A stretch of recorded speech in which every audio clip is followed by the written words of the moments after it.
Aminer er baser. Aminer er forbindelser, der ligner ammoniak meget, dog er 1, 2 eller 3 af hydrogenatomerne blevet fjernet fra en af karbonhydriderne, og dermed blevet udskiftet med en af hydrokarbylgruppe.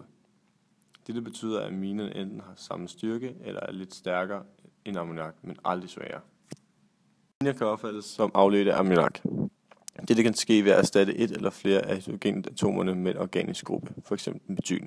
Ammoniak er en svag base, hvilket skyldes, at nitrogen har et ikke-bindende elektronpar. Hvis ammoniak reagerer med vand, vil vandet afgive en elektron til ammoniak. Ligeledes bindes vandet til det ikke-bindende elektronpar. Aminer reagerer på samme måde med vandet, da de indeholder ammoniak. Simple aminer har en lugt, der minder meget om fisk eller ammoniak. Mange af de simple aminer er gasser ved stuetemperatur, så for at opvarme omdanner man dem ofte til salte. Metylamin, dimetylamin og trimetylamin findes ikke i levende organismer, men dannes ved nedbrydning af proteiner. Dette betyder, at man finder dem ofte i kød. Polyaminer sidder der NH2 i enderne. De dannes ved nedbrydning af proteiner. Disse stoffer er typisk ildelugtende og findes i rådden kød. Polyaminerne kan også dannes, hvis der sidder et nitrogenatom i kæden. Phenylamin er den simpleste aromatiske amin. Phenylamin er en giftig, farveløs olieagtig væske. Den anvendes til fremstilling af farvestoffer og lægemidler. Man kan lave phenylamin ud fra nitrogenbenzen. Det skal være blandt benzen med koncentreret salpetersyre og svovlsyre. Alaningult er et eksempel på et farvestof, hvor udgangspunktet er phenylamin. Aminer kan fremstilles ved substitutionsreaktion. Her blander man ammoniak med klorpropan, som bliver til butanamin ved substitution. Aminer bliver brugt i mange lægemidler, da de går direkte fra fordøjelsessystemet og over i blodet.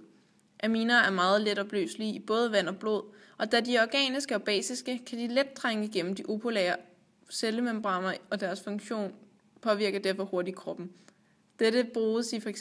den smertestillende pille Phenason, hvor aminokæderne er sat på de uopløselige smertestillende stoffer i Phenasonen, og de sørger derfor for, at Phenasonen bliver optaget i kroppen på patienten hurtigst muligt.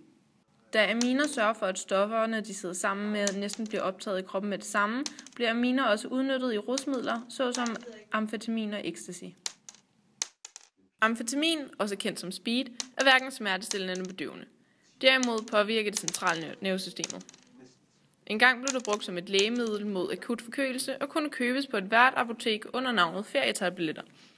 Ferietabletterne blev dog misbrugt i større og større grad, og mange unge begyndte at bruge stoffet lige op til eksamen, da det virker meget opkvikkende og sætter hjernen i gang.